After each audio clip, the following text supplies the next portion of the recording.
Libro, Escatología, Final de los Tiempos. Autor, José Grau. Lección 13. Un capítulo polémico. Daniel 9. Oración y confesión de Daniel. Daniel 9, 1 al 23. Comienzo de cita. Yo, Daniel, miré atentamente en los libros el número de los años de que habló Jehová al profeta Jeremías, que habían de cumplirse las desolaciones de Jerusalén en 70 años. Fin de cita. Daniel 9, 1, 2. Por el estudio de Jeremías, Daniel sabe que el período del exilio durará 70 años.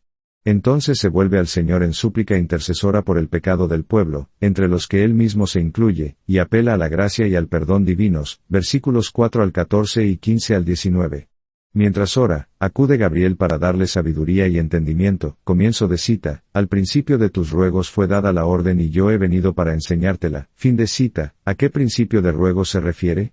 Los versículos 1 y 2 muestran claramente la preocupación de Daniel por la asolación de Jerusalén y su término. Luego de haber leído las profecías de Jeremías 25:12 y otras, ora con la carga del pueblo en su corazón, confiesa los pecados de Israel y suplica misericordia.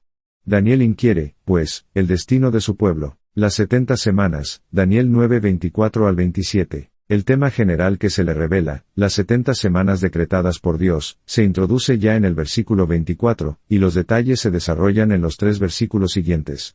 Una primera observación, el original hebreo no dice semanas, sino sietes, entre comillas. 70 sietes están determinados. En este contexto, los sietes representan periodos de tiempo divididos en fracciones de 7, y durante este tiempo Dios realizará la redención mesiánica, entre comillas. 70 sietes están determinados. ¿Por quién? Por Dios, obviamente, entre comillas, sobre tu pueblo y sobre la santa ciudad, Jerusalén. Daniel, preocupado por su pueblo, recibe contestación a esa inquietud. La revelación tiene que ver con la súplica. El tiempo del exilio tocaba ya a su fin. ¿Qué le esperaba luego al pueblo de Dios? En respuesta se le dice que en medio de su pueblo, y en la santa ciudad serán hechas cosas gloriosas. Cumplidos los 70 años del exilio profetizados por Jeremías, se abre una época de 70 sietes, en la que Dios llevará a cabo sus propósitos con 6 consecuencias como resultado. Consecuencias negativas y positivas. Negativas. 1. Acabar con la prevaricación. 2. Concluir con el pecado. 3. Expiar la iniquidad. Positivas. 1. Traer la justicia de los siglos. 2. Sellar la visión y la profecía. 3. Ungir al santo de los santos. A. Acabar con la prevaricación. Una prevaricación es una transgresión evidente y manifiesta, a la vista de todos. Por esta prevaricación sufrieron el exilio, pero este está llegando al final. Dios quiere terminar con la prevaricación y con sus resultados. En su oración, Daniel confesó esta prevaricación, ahora se le dice que las consecuencias de la misma tocan a su fin. Esta es la voluntad de Dios. B. Poner fin al pecado y expiar la iniquidad. Dios odia el pecado, pero ama al pecador. ¿Cómo poner fin al primero sin destruir al segundo? La justicia de Dios no puede ser pasada por alto, pero ahora esa justicia se ha puesto de manifiesto sin menoscabo del amor. El lenguaje indica claramente que se requiere un sacrificio expiatorio sobre cuya base podrá ser perdonada la iniquidad, es decir, se pondrá término al pecado. Se llama negativos a estos 3 aspectos en el sentido de que se refieren a lo que Dios destruye, prevaricación, iniquidad y pecado, para dar paso a lo que positivamente va a establecer. A. Traer la justicia de los siglos. Lo que traducimos por perdurable es literalmente de los siglos, es decir, entre comillas, la justicia eterna. Es la justicia que viene de Dios, es exterior a nosotros, viene de fuera, del Señor mismo, por medio del Mesías. Esta expresión se relaciona con la primera, acabar con la prevaricación, pues es su contrapartida, la transgresión manifiesta será sustituida por la justicia eterna y perfecta. Como enseña el Nuevo Testamento, el creyente recibe esta justicia por la fe solamente, Hebreos 2:4 y otras, no por su propia justicia, sino por la que le es imputada en el Salvador, 2 Corintios 5:21. B. Sellar la visión y la profecía. Esto constituye una clara referencia a la dispensación del Antiguo Testamento, en la que vivió Daniel. El profeta, Números 12:1 al 8, era el representante de Dios y su mensajero ante el pueblo, después de haber recibido él mismo la palabra divina por medio de visiones y sueños, por eso era llamado desde sus orígenes vidente. La alusión al medio por el que Dios se revelaba a los profetas, la visión, describe el carácter profético, entre comillas, sellar la visión y la profecía. Significa terminar una dispensación, Apocalipsis 22:10. Ello no se refiere a los planes de Dios, inmutables, sino a los medios e instrumentos usados por Dios para llevar a cabo esos planes en el transcurso del tiempo.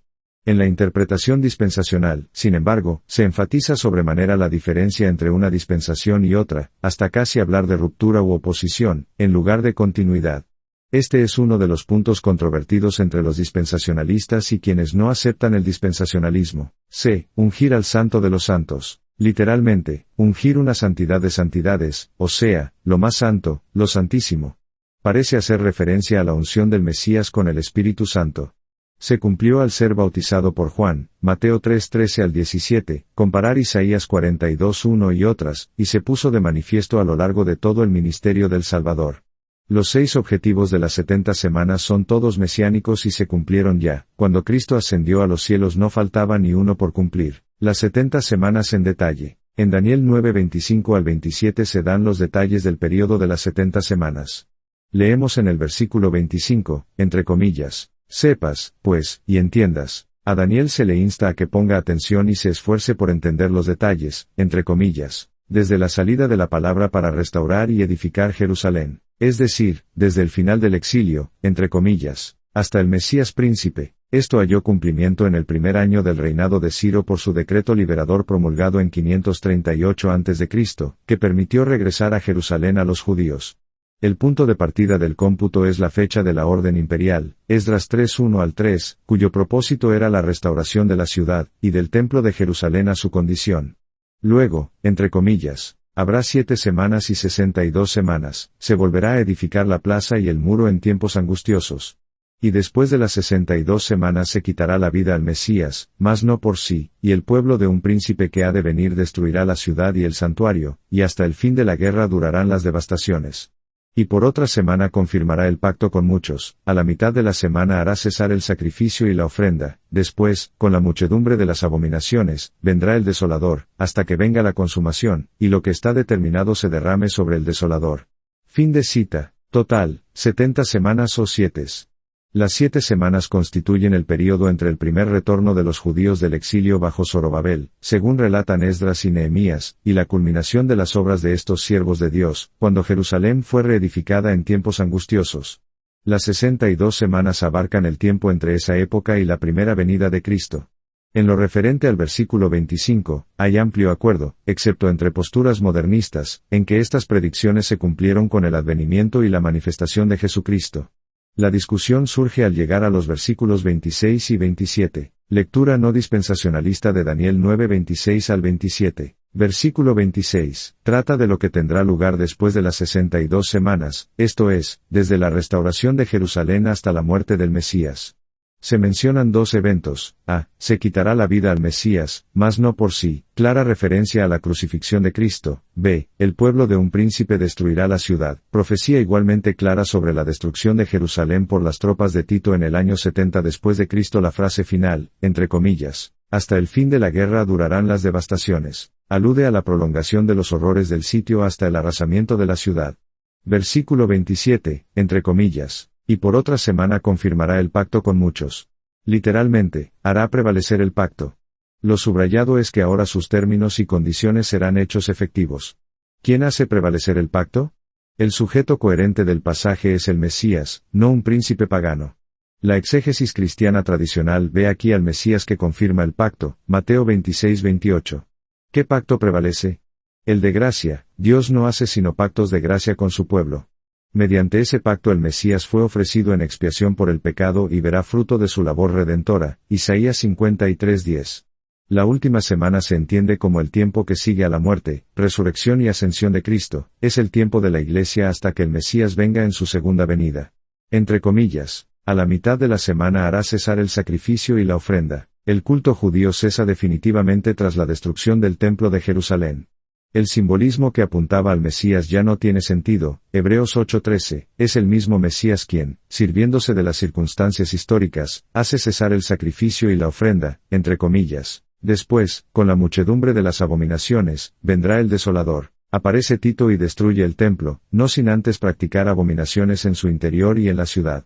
Este estado de destrucción durará hasta la consumación determinada por Dios. Resumen de distribución de las 70 semanas. Versículo 24. Resumen de los acontecimientos que tendrán lugar en estas 70 semanas. El centro es la obra de Cristo. Versículo 25. 7 semanas que cubren el tiempo del retorno de los judíos a Palestina y la reedificación del templo. Versículo 26. 62 semanas desde la reedificación de Jerusalén hasta el advenimiento del Mesías. Después, en la semana 70, se quitará la vida al Mesías, y Tito destruirá la ciudad y el santuario. Versículo 27. En la última semana será confirmado el pacto. A la mitad de la semana, por la obra de Cristo, cesarán el sacrificio y la ofrenda, y sobrevendrá la desolación hasta la consumación. Posturas principales ante Daniel 9. Quienes no aceptan la absoluta y única autoridad de la Biblia suelen referir el pasaje a Antíoco Epífanes. La desolación del versículo 27 sería la causada por Antíoco, el ungido del versículo 25 sería el sacerdote Onías, y el príncipe de la alianza de 11:22 pertenecería a ese marco.